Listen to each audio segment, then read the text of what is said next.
చూద్దాం. తెలంగాణ జాగృతి అధ్యక్షురాలు కవిత కీలక నిర్ణయం తీసుకున్నారు. అవసరమైతే జాగృతినే రాజకీయ పార్టీగా మార్చే యోచనలో ఉన్న కవిత దాన్ని బలోపేతం చేయడంపై ఫోకస్ చేస్తున్నారు. తెలంగాణ జాగృతి అధ్యక్షునిగా కొత్త వారికి అవకాశం కల్పించాలని నిర్ణయించారు. 18 ఏళ్లుగా జాగృతి అధ్యక్షురాలిగా కవిత అనే కొనసాగుతున్నారు. ఇవాళ కొత్త కమిటీ అధ్యక్షుని పేరు ప్రకటించే ఛాన్స్ ఉంది.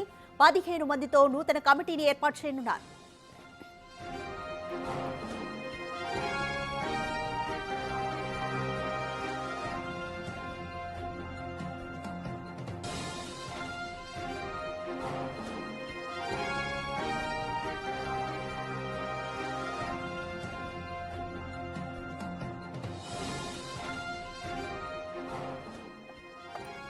రైట్, తెలంగాణ జాగృతి అధ్యక్షురాలు కవిత కీలక నిర్ణయం తీసుకున్నారు. రాజకీయ పార్టీగా మార్చే యోచనలో ఉన్నారా కవిత అన్న సందేహాలు కలుగుతున్నాయి. అయితే 15 మందితో కొత్త కమిటీని ఏర్పాటు చేశారు. దీనికి సంబంధించి మోర్ డీటెయిల్స్ మా ప్రతినిధి దుర్గారెడ్డి అందిస్తారు. రైట్ దుర్గారెడ్డి, కొత్త జాగృతి అధ్యక్షునిగా ఎవరిని ప్రకటించే ఛాన్స్ ఉంది? కవిత ఎందుకని ఈ ఆలోచనలో ఉన్నారు? ఎటువంటి వ్యూహాన్ని కవిత అనుసరిస్తున్నారు అనుకోవచ్చు? రాధిక, తెలంగాణ రాష్ట్ర రాజకీయాల్లో కొత్త ఒరవడి సృష్టించడానికి తెలంగాణ రాష్ట్ర జాగృతి కవిత అధ్యక్షురాలు మాత్రం ఈ రోజు విజయదశమి సందర్భంగా కొత్త పార్టీ పెడతారా, లేకుంటే ఏ విధంగా నిర్ణయం తీసుకోబోతారా అని చెప్పి రాజకీయ వర్గాల్లో ఆసక్తి నెలకొంది. కానీ విజయదశమి సందర్భంగా రాష్ట్ర ప్రజలకు మాత్రము కవిత శుభాకాంక్షలు తెలుపు మాత్రము ఎవరైనా జాతీయ పార్టీలకు మాత్రమే అధ్యక్షులు మార్పులు ఉంటాయి కనుక ప్రాంతీయ పార్టీలు ఎక్కడ పుట్టినా ఎక్కడ ఉన్న ప్రాంతీయ పార్టీలకు మాత్రము ఎవరైతే వ్యవస్థాపకులు ఉంటారో వారు మాత్రమే అధ్యక్షులు కొనసాగుతారు. కానీ తెలంగాణ రాష్ట్ర జాగృతి కవిత 18 సంవత్సరాల నుంచి ఒక సంవత్సరము అంటే నడిపిస్తుంటూ వచ్చింది కనుక దేశ విదేశాలకు కూడా ఆమెకు ఫాలోపు అంటే దాదాపు ప్రజలు ఇక్కడ ఉన్నారు. ఆ తర్వాత ఒక నెల రోజుల నుంచి జరుగుతున్న పరిణామాలను దృష్టిలో పెట్టుకొని మాత్రము ఈ రోజు ఒక అంటే 15 మందితో కూడిన కమిటీని ఆ త్వరలో ఒక నిర్ణయం తీసుకొని ప్రకటించే అవకాశాలు కనిపిస్తున్నాయి. ఈ రోజు సాయంత్రం లోపు దాదాపు ఈ యొక్క కమిటీలో మాత్రము బడుగు బలహీన వర్గాలకు ప్రాతినిధ్యం వహిస్తూ ఇచ్చే అవకాశాలు మాత్రము కనిపిస్తున్నాయి. అదేవిధంగా ఉమ్మడి జిల్లాల ప్రకారంగా చూస్తే తెలంగాణ రాష్ట్రం రాకముందు 10 జిల్లాలు ఉంటే 13 జిల్లాలకు సంబంధించిన ఉంటే వాటికి సంబంధించిన నేతలను మాత్రం కొంత ప్రముఖంగా నెల రోజుల నుంచి ఆ రాష్ట్ర రాజకీయ పరిశీలకులను ప్రముఖులను అందరూ కూడా కలుస్తూ వచ్చారు. రాజకీయంగా ముందుకు వెళ్లాలంటే ఒక వ్యూహాత్మకంగా వెళ్లాల్సిన అవసరం ఉంటుంది కనుక తాను మాత్రము పార్టీ అధ్యక్షురాల నుంచి తప్పుకొని మరొకరికి ఛాన్స్ ఇచ్చే అవకాశం ఉంది. ఈ నిర్ణయాత్మక సెన్సేషనల్ ఏ విధంగా ఉండబోతుందని చెప్పి కూడా ఆసక్తి నెలకొంది. అదేవిధంగా ఒక ఆ ఎస్టీకి సంబంధించిన వ్యక్తికి మాత్రము పార్టీ పగ్గాలు అప్పగించే ఆలోచనలు మాత్రము ఆ నిర్ణయం తీసుకున్నట్లుగా మనకు తెలుస్తుంది. రాధిక, దీంతో పాటు రాష్ట్ర రాజకీయాల్లో ఒక ఇవరకు చూసినా ఎవరు పెట్టినా పార్టీ ఎవరు నిర్ణయాత్మకంగా వ్యవహరించాల్సిన కానీ వాళ్ళ పరిధిలో మాత్రమే ఉండదు. కానీ కవిత తీసుకునే నిర్ణయంతో పాటు యొక్క రాష్ట్ర రాజకీయాల్లో కొన్ని మార్పులు జరగబోతున్నాయని చెప్పి తెలుస్తుంది. ఆ రాజకీయ మార్పులకు అనుగుణంగా బీఆర్ఎస్ కావచ్చు, కాంగ్రెస్, బీజేపీ, ఎంఐఎం ఇతర పార్టీల నుంచి కూడా చాలా మంది కూడా ఆ పార్టీలకు రాబోతున్నారు. వాటిని అన్నిటి కూడా కలుపుకొని పోయి ఒక రాజకీయ పార్టీగా ఎదగడానికి కొన్ని సూచనలు ఒక దిశ నిర్ణయాత్మకంగా ప్లాన్తో ముందుకెళ్లే ఆలోచన మాత్రము కవిత చేసినట్లు తెలుస్తుంది. ఆ దిశగా మాత్రము ముందుకెళ్లే అవకాశాలు మనకు కనిపిస్తున్నాయి.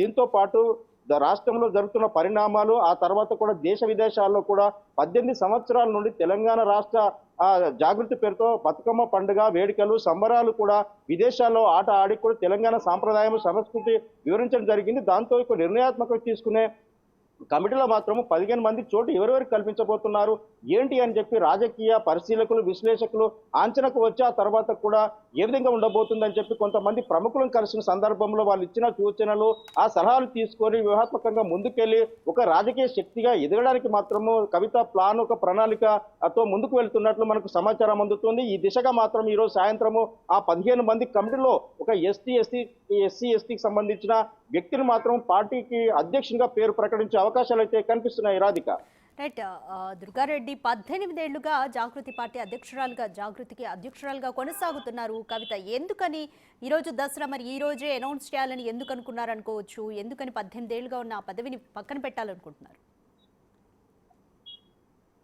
అంటే రాధిక, ఒకవేళ 18 సంవత్సరాల నుంచి ఒక సంస్థకు కానీ లేకుంటే ఒకవేళ నిజంగానే ఆమె ఏర్పాటు చేసుకున్న ఆ నిర్ణయాత్మకంగా సూచనలు సలహాలు తాను బీఆర్ఎస్ పార్టీలో ఇన్ని రోజులు కొనసాగింది, ఆ తర్వాత ఎంపీ ఎమ్మెల్యే రాజ్యసభ్యురాలుగా కూడా కొనసాగింది, ఆ తర్వాత కూడా పార్టీలో తనకు జరుగుతున్న ఆ పరిస్థితులను బట్టి ఒక బయటకు వెళ్ళి రావడం జరిగింది 4 రోజుల క్రితం.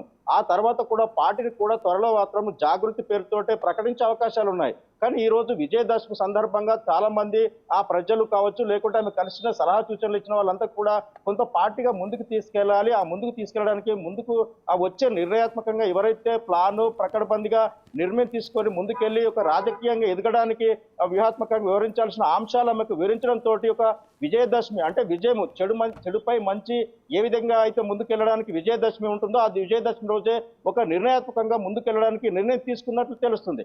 దీంతో పాటు రాష్ట్ర వ్యాప్తంగా కవిత చేసిన పరిణామాలు, కవిత చేసిన ఆరోపణలపై కూడా అటు బీఆర్ఎస్ పార్టీని ఇటు మిగతా పార్టీలను కూడా కుదిపేసిన సంఘటనలు జరుగుతున్నాయి. దీంతో పాటు వీరు వెనుక ఎవరున్నారు, ఏంటి జరుగుతుంది అని చెప్పి కూడా అన్ని వర్గాలు, అన్ని రకాల రాజకీయ విశ్లేషకులు, ప్రముఖులు, ఆ తర్వాత కార్యకర్తల నిర్ణయం మేరకే ఒక పార్టీని ఆమె అంటే పార్టీ నుంచి వైదొలిగి అంటే పార్టీని వ్యవస్థాపక అధ్యక్షురాలుగా కొనసాగిన మరో వ్యక్తిని ముందుకు తెరపైకి తీసుకొచ్చి అతని సూచనలు సలహా మీదకే పార్టీ నడిపించాలని ఒక నిర్ణయంతో ముందుకెళ్తున్నట్లుగా తెలుస్తుంది. ఆ దిశగా ముందుకెళ్తే మాత్రం రాష్ట్ర 119 నియోజకవర్గాల్లో రానున్న స్థానిక సంస్థల ఎన్నికలు కావచ్చు, ఏ ఎన్నికైనా సరే ఈ రోజు నుంచి తెలంగాణ రాష్ట్ర జాగృతి కవిత పేరు మీద కావచ్చు, జాగృతి కవిత ఏర్పాటు చేసుకున్న పార్టీ పేరు మీద పోటీ చేసే అవకాశం అందరికి కల్పిస్తా, సముచిత న్యాయం కల్పించే దిశగా కొంత ముందుకెళ్లే అవకాశాలు స్థానిక సమస్యలు ఉన్నాయి కనుక ఆ దిశగా ఈ నేడు ఒక ముహూర్తం పెట్టుకొని ముందుకెళ్తున్నట్టుగా మనకు కొంత సమాచారం అయితే అందుతుంది. Radhika, right, thanks for the update Durga Reddy. Telangana Jagruthi అధ్యక్షురాలు కవిత 15 మందితో నూతన కమిటీని ఏర్పాటు చేయనున్నట్లుగా తెలుస్తుంది. అయితే ఈ కమిటీకి కొత్త అధ్యక్షుడి పేరును కూడా ప్రకటించే ఛాన్స్ ఉన్నట్లు, అది కూడా ఈ రోజు దసరా కాబట్టి ఈ రోజే ప్రకటిస్తారన్న మాట కూడా వినిపిస్తుంది. తెలంగాణ జాగృతిని కొత్త పార్టీగా ఏర్పాటు చేస్తున్నారా అన్న మాట కూడా వినిపిస్తోంది.